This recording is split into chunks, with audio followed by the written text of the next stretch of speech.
what was the meaning behind the choice relevant to Cuba to Florida? There was a lot of places, 4/5 of the world is water, right? What way made you pick that swim? Number one, it was personal. A lot of people, choose their long distance, extreme adventures because of something that it meant to them as a child. I've heard people who want to trek across Antarctica because the most important book they ever read was Endurance, about the Shackleton survival there way back in the early part of the last century. For me, I was born in New York and I wound up in New York years later, and I feel in my heart a New Yorker. But the truth is, from second grade through high school, I was in Fort Lauderdale, Florida, and I was there. I was 9 years old when the Cuban Revolution broke out. And literally overnight, in 24 hours, thousands of Cubans emigrated with nothing. And they came over to Miami, to Fort Lauderdale. And so that island that we already knew, my parents had gone and danced at the Hotel Nacional. If you were from South Florida, you knew a lot about Cuba. But now, in one day, we were all living with and making friends with and eating dinner with and dancing salsa with Cubans. So that island, that forbidden island, became a real, source of magic to me. I stood on a beach in Fort Lauderdale. I remember the exact place on the exact beach. And I said to my mom, I know Cuba is out there. Where is it? I thought I could see it. It's so close. She said, well, it's just across the horizon right here.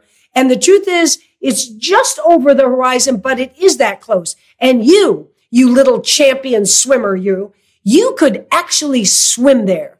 And I'm telling you, Molly, at age 9, wow, that phrase went somewhere into the back of my head.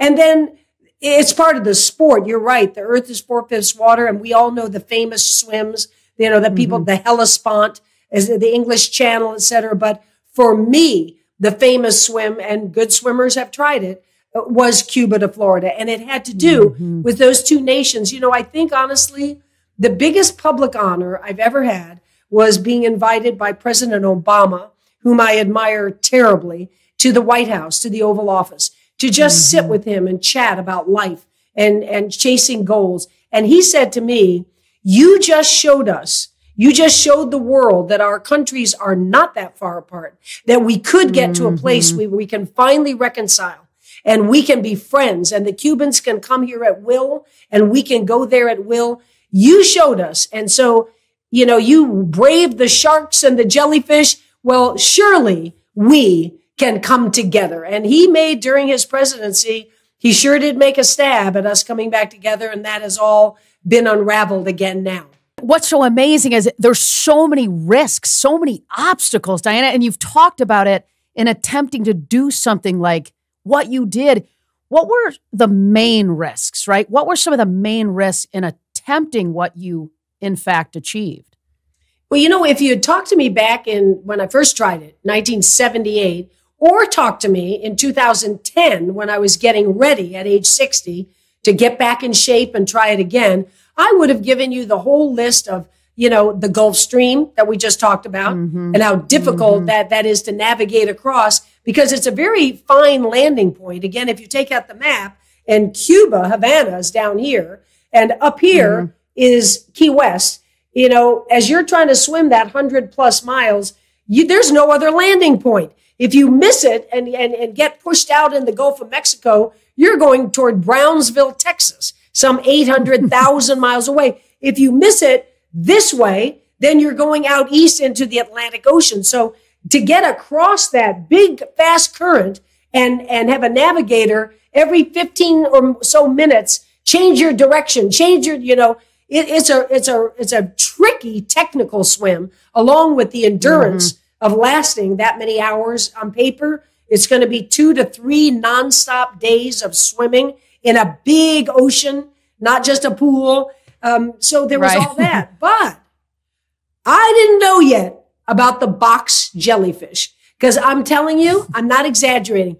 I would rather dive into an ocean way out 50, 60 miles offshore and have an oceanic white tip, maybe a 12-foot shark, come at me even with no protection, if I was just on holiday. And I would rather have that shark come at me and believe that it doesn't really want to attack me. And I'd get a knuckle ready that if I had to, I'd punch him in his sensitive snout. I'd rather see that shark than a little 1-inch cube of a box jellyfish. Many people have died when they've been touched by that tentacle. I should have died that night in 2011. And that is a terrifying pain and a terrifying experience. So that by far, when you say to me, what's the list of the things that happen out there? I said, let's not even talk about the rest of them. Just put the box jellyfish at the top. Get me inside of what's going through Diana Nyad's head during all of this to stay the course, because the mind is obviously so powerful inside of this journey for you. Yeah. No, it's a great question, actually, because we can all imagine what you've got to do for the body. We know sports. What would you have to do endurance-wise to get the shoulders and the abs and the whole body ready to swim for, as this swim was, 52 hours and 54 minutes? What would you have to do? So we can all picture how many hours you'd put in rough seas and, how many years you would do that for. But what the mind is going through, and I have huge respect for all of the great endurance adventurers on planet Earth. Molly, I've read all the K2, Annapurna, Everest stories, and I'm just enthralled with people who are willing to go to those lengths, the cross-country ski across Antarctica, all that. I'm just fascinated. Right. And they all face different things. Clearly, there's altitude, there's cold, there's heat, extreme heat. But for me in the swimming, besides the actual dealing with the ocean, which is never like glass, you're dealing with some waves out there. Sure. What you're really dealing with is, you use the phrase, sensory deprivation. So picture, if you and I were going to sit right here with each other during your podcast, and we have enough water and some things to eat around, but we're not going to talk to anybody else. We're just going to sit here for 52 hours and 54 minutes and not talk to each other.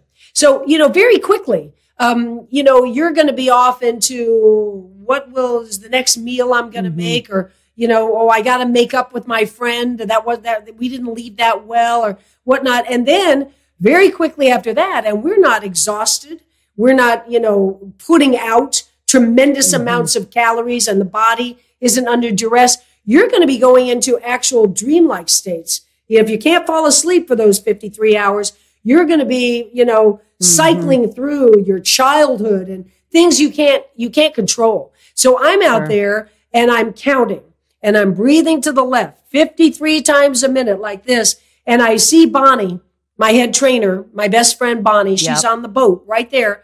But I'm going into automation. That stroke has been there for years and it's ground in, but I'm going into woo. So all of a sudden I'm with Stephen Hawking, and this majesty of the universe, and the stars that I see at night aren't really there. The light is coming from billions of years ago to us. So, you're tripping out.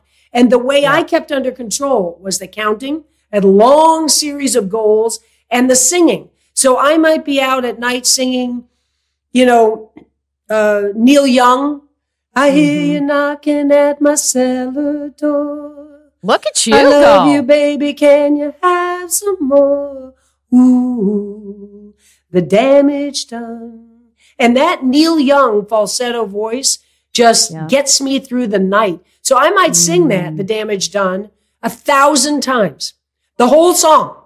That might, I forget the timing of that one, but that might take me 8, 9, 10 hours to sing the entire song, but I'm in it. When I get to number 553 and I've had the last note, I start again. I hear you knocking at my cellar door. So that's how I got through it all, is singing and counting and just keeping myself somehow here, I'm in it. And no matter what pain, no matter what surprise, tropical storm bumps up and we're in 8-foot seas, I'm in this head, no matter what's happening around me. Tell me a little bit about Everwalk. Tell me a little bit about this. Is awesome. You know, Bonnie and I started Everwalk 7 years ago. So we love the name. We're in love with our own, you know, nonprofit Everwalk. And what happened was we finished the Cuba swim together, and we said we had all this joy walking, swimming across the curvature of the earth. And I said joy, even though I wasn't feeling joy, but it was an overall feeling, you know. Sure. The curvature of the earth and looking up at the blue sky, being involved in Mother Nature and doing this together. And we want to give this feeling to other people.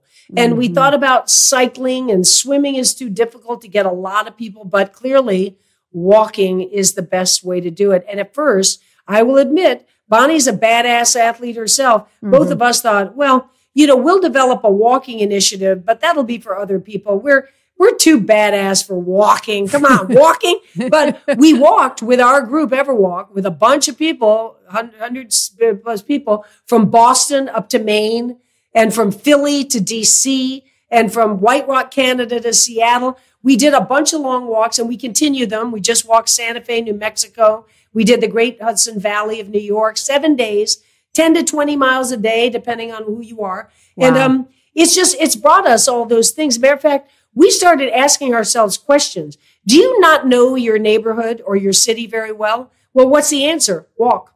Yeah. You know, are you feeling a lot of tension, a lot of family problems, a lot of work issues? You need to relieve some stress.